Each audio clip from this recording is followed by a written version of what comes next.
ফাঁকা কলসির মতো, ফাঁকা কলসির আওয়াজ বেশি। আলটিমেটলি বাজেটে কিছু নেই। আপনি বলুন না বাংলার জন্য কি বরাদ্দ করেছে। আমরা এমনি এমনি তো এদেরকে বাংলা বিরোধী বলি না।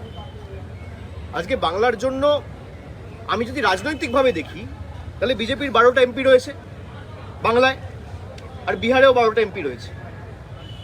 তা বিহারকে এত কোটি কোটি বিহারকে দিক, আমাদের আপত্তি নেই, অন্য রাজ্য পাক, কিন্তু বাংলা ধারাবাহিকভাবে বঞ্চিত থাকবে কেন? বাংলার মানুষ ভোট দেয়নি বলে, বাংলার মানুষ এদের কাছে আত্মসমর্পণ করেনি বলে, মেরুদণ্ডটা বিক্রি করেনি বলে, এদের পায়ে মাথা নত করেনি বলে।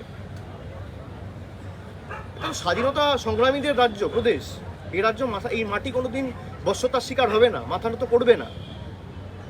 বিজেপিকে অতীতেও শিক্ষা দিয়েছে, বর্তমানেও দিচ্ছে, এবং আগামী দিনেও ব্যতিক্রম হবে না, ভবিষ্যতেও দেবে। ওনাকে জিজ্ঞেস করুন, আপনার যেমন কর্তব্য ওনার প্রশ্ন আমার কাছে পরিবেশন করে আমায় করা, আপনার কর্তব্য আমার প্রশ্ন ওনার কাছে করা, এটাও আপনার কর্তব্য একজন সাংবাদিক হিসেবে। একদম। তাহলে ওনাকে জিজ্ঞেস করুন যে এই যে 44,000 কোটি টাকা পঞ্চায়েত দপ্তরকে বরাদ্দ করেছে, এর মধ্যে কি জাত দেখে, ধর্ম দেখে বরাদ্দ করা হয়েছে? ওনাকে প্রশ্ন করুন যে পিডাব্লিউডি ডিপার্টমেন্টকে বা শিক্ষা দপ্তরকে যে 40,000 কোটি টাকা বরাদ্দ করেছে রাজ্য সরকার, এটা কি জাত দেখে, ধর্ম দেখে করা হচ্ছে? আর মাইনরিটি ডিপার্টমেন্টের ক্ষেত্রে বিজেপির বাজেট 1575 কোটি টাকা থেকে 682 কোটি টাকা হয়েছে কেন? 56% কমেছে কেন? মাইনরিটিরা ভোট দেয় না বলে? তাহলে এটা কি ভোট দিলে লাড্ডু আর ভোট না দিলে বঞ্চনা? এই প্রশ্নটা করুন।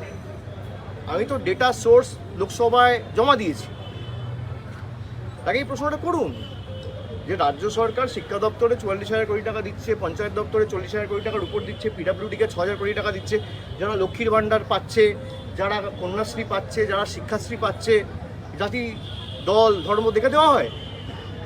যাদেরকে শিক্ষাশ্রী স্কলারশিপ দেওয়া হচ্ছে, জাতি দল ধর্ম দেখে দেওয়া হয়? যাদেরকে বিনামূল্যে রেশন দেওয়া হচ্ছে, জাতি দল ধর্ম দেখে দেওয়া হয়? জাতির রাজনীতি করে এরা মুখ থুবড়ে পড়েছে।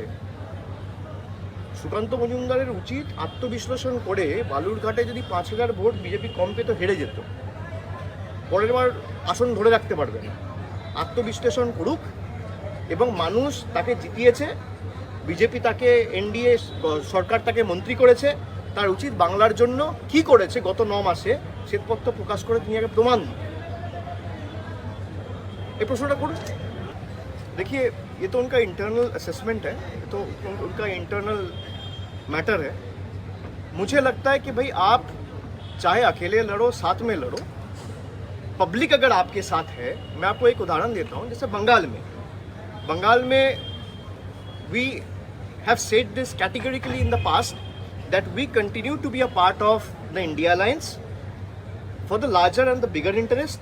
बट कांग्रेस को अगर भाई कोई सीट शेयरिंग फॉर्मूला उनको दिखता नहीं है, या वो वे फॉरवर्ड उनको एक्सप्लोर करना नहीं है, तो we will go ahead and we will fight the elections on our own might and terms. और हमने अकेला चुनाव लड़ा, हम तो यहाँ नहीं हारे। भाई जहाँ पे आपका ताकत है, बीजेपी का एक खास बात है कि बीजेपी लोगों को गलत समझाने में माहिर है। अब बीजेपी ने ये बता दिया कि भाई केजरीवाल 5 साल तक तो थे ही, 2012 से 13 से उनका सरकार है, 20 साल में भी, 2020 में भी कोविड के पहले वो चुन के आए, 5 साल हो गया, उसने कुछ किया नहीं। अब आम आदमी पार्टी वाले ने कुछ हद तक अनसक्सेसफुल इसलिए रहा क्योंकि उनका जो फेक नैरेटिव है या गलत प्रचार है, उसको काउंटर नहीं कर पाए कि भाई एक चुने हुए सरकार को आपने काम करने ही नहीं दिया। मान लीजिए मैं अगर यहाँ से 5 कदम दूर चला जाऊँ तो आप लोगों को मेरा बात सुनाई नहीं देगा, बूम पकड़ेगा ही नहीं। तो अगर आप मुझे मुख्यमंत्री के रूप में चुने हो तो मुझे तो वो संसाधन चाहिए ताकि मैं काम कर पाऊँ।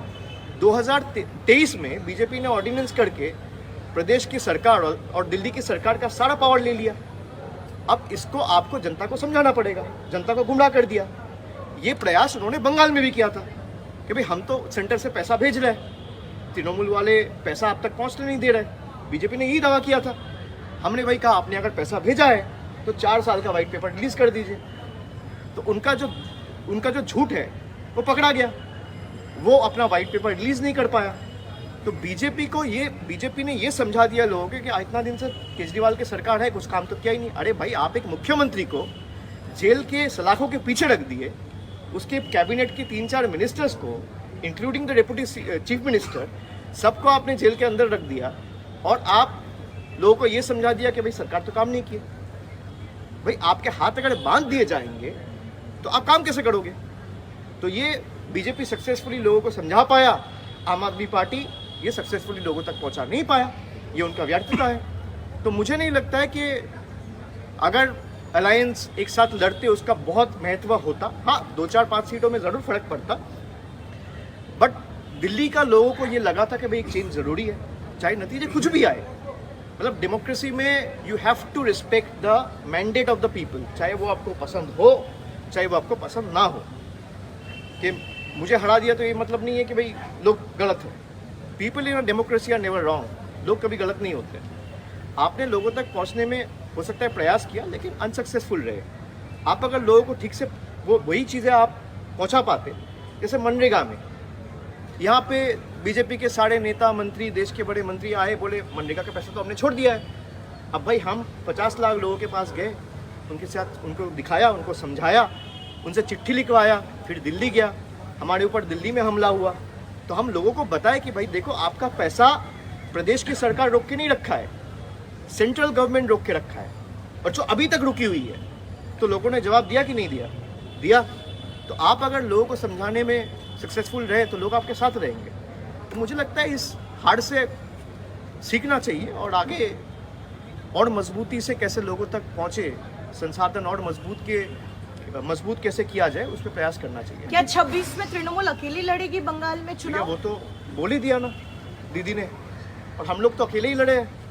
26 तो अभी 1 साल बाकी है। हम लोग 21 में अकेले लड़े हैं, हम लोग 24 में अकेले लड़े हैं, हम लोग 19 में अकेले लड़े हैं, हम लोग 14 में अकेले लड़े हैं, हम लोग 16 में अकेले लड़े हैं। और अकेला लड़के हम लोग शानदार प्रदर्शन किया है, तो अकेले ही लड़ेगा। नहीं, वो तो बीजेपी ने 2020-21 में ही बोला था कि will get 200 seats in Bengal, इस बार 200 पार। बीजेपी ने तो ये भी कहा था कि बंगाल में हम 30 सीट जीत के आएंगे।